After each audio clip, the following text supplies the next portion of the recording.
Buenas compañeros, profesora.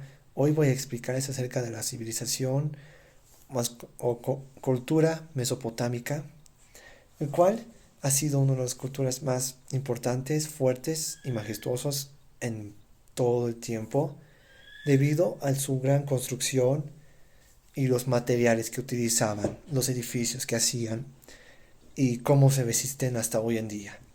Los materiales que usaban eran el adobe, la arcilla, madera, piedra. La piedra rara vez se utilizaba debido a que era un material muy escaso, casi difícil de encontrar, lo cual utilizaban únicamente en sus muros para asegurarse de que fueran resistentes y que no pudieran caerse o decaerse con el tiempo, lo cual ha resultado muy bien porque hoy en día siguen. Después encontramos dos tipos de edificios. Uno, templos, es para lo religioso, en donde la gente se concentraba a hacer sus plegarias. Era lo más alto. El del piso era más arriba para asegurarse de que estuviera al cielo. Pudieran rezar y asegurarse de que sus dioses lo escuchaban, los admiraban. Dentro del templo, de lo religioso, se encontraban detalles en todo el lugar. En las ménsulas, sujetándolos para asegurarse de que realmente estuvieran a su lado. Después de eso tenemos lo civil, que son palacios, donde era económico, era donde la gente también se encontraba, donde los reyes donde los reyes también se encontraban ahí para ver a la población, a todos, asegurarse de que todos estuvieran en el mismo lugar.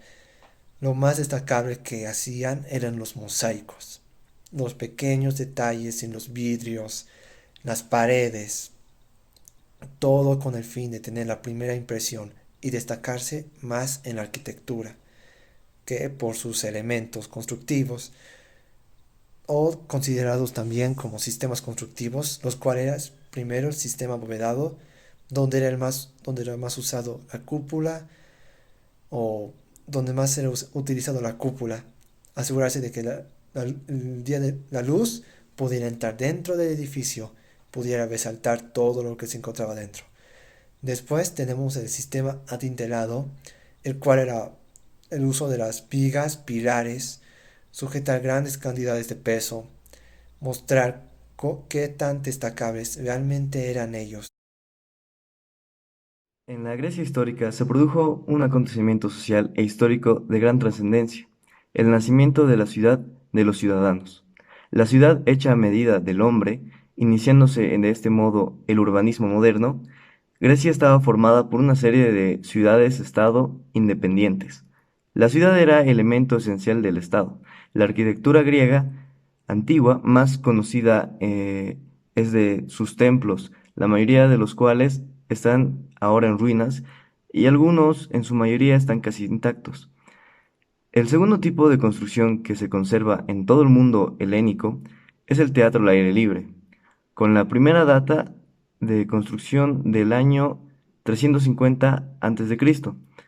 Otras formas arquitectónicas que aún se pueden ver son la puerta de entrada procesional, la plaza pública, rodeada de paseos con columnatas, el edificio del ayuntamiento, el monumento público, la tumba monumental y el estadio.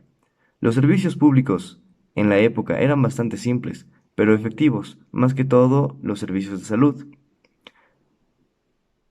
Los cambios más significativos en la ciudad de Grecia al día de hoy son simplemente las nuevas arquitecturas del siglo que ya están y estructuras antiguas que fueron conservadas.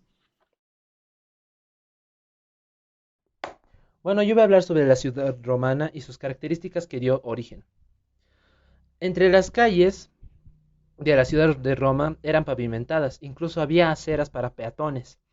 Entre todas las calles se destacan dos grandes avenidas que recorrían de norte a sur, que se llamaba Cardo, y este-oeste, que se llama Decúmano. Entre las murallas hubo una de las más reconocidas que se llama la muralla de Zaragoza, que fue una pared defensiva y fue construida durante la colonia de César Augusta. Hoy en día se denomina Zaragoza, siendo la capital de la comunidad autónoma de Aragón. Entre los mercados hubo un lugar llamado Macellum Romano, que era un edificio independiente y pertenecía a la ciudad. En aquel lugar hacían un comercio, incluso había sociabilidad en aquel entonces. Más se vendía el producto de consumibles y productos en sí de casa. En las plazas se representan históricos y arquitectónicos y turísticos. Gracias a ello, la atmósfera especial se denomina ciudad eterna. Entre los centros religiosos hubo una gran variedad porque eran politeístas. Había ciertos lugares que eran especiales y ciertos lugares que no eran especiales, pero sí era convivencia.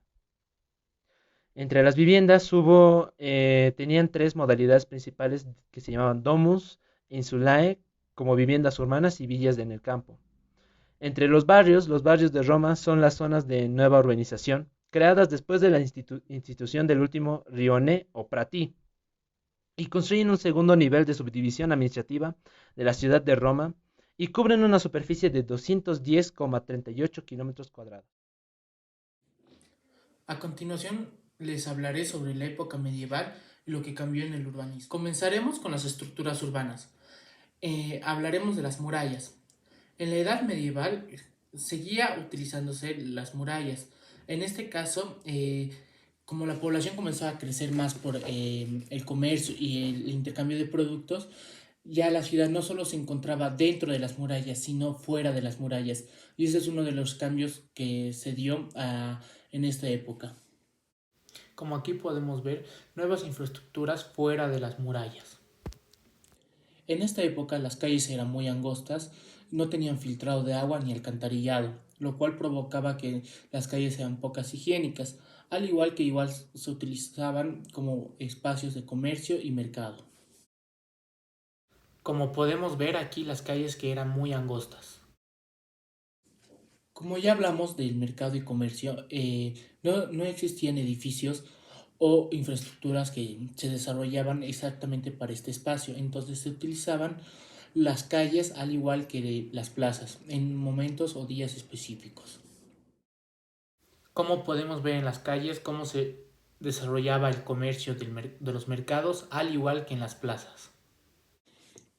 Cada espacio, cada manzano tenía sus grupos sociales que se diferenciaban y comenzaron a crearse los gremiales, que cada espacio estaba destinado para una cosa, como el grupo de zapateros, el grupo de carpinteros. Hablemos de sus viviendas. Sus viviendas eran infraestructuras muy pobres, lo cual estaba desarrollado con madera, piedra y paja.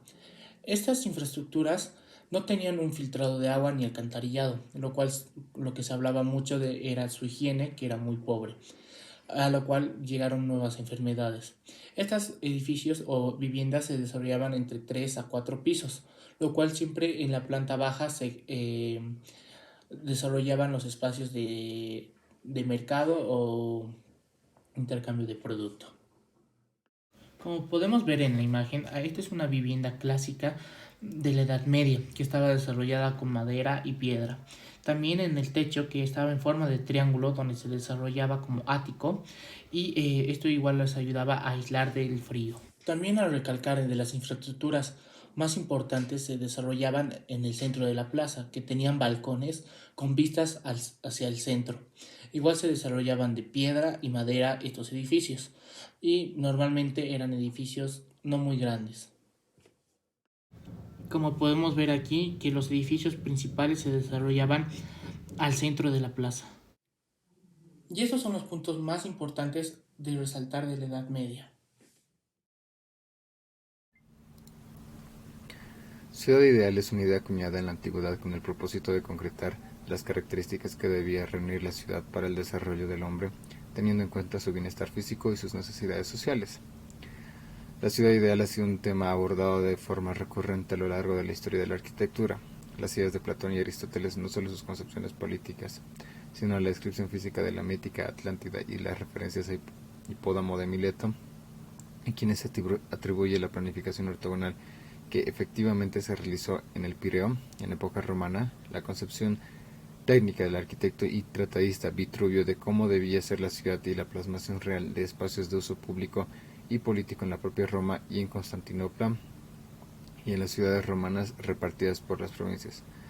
Puede afirmarse en términos generales que nunca se edificó una ciudad renacentista. La misma Florencia, cuna del Renacimiento, era en 1490 un espacio fruto de su herencia romana y medieval. El corazón se estructuraba siguiendo el plano ortogonal de la antigua ciudad fundada por los romanos, pero a su alrededor se había formado desde el siglo XII una maraña de cajuelas que rompían ese orden.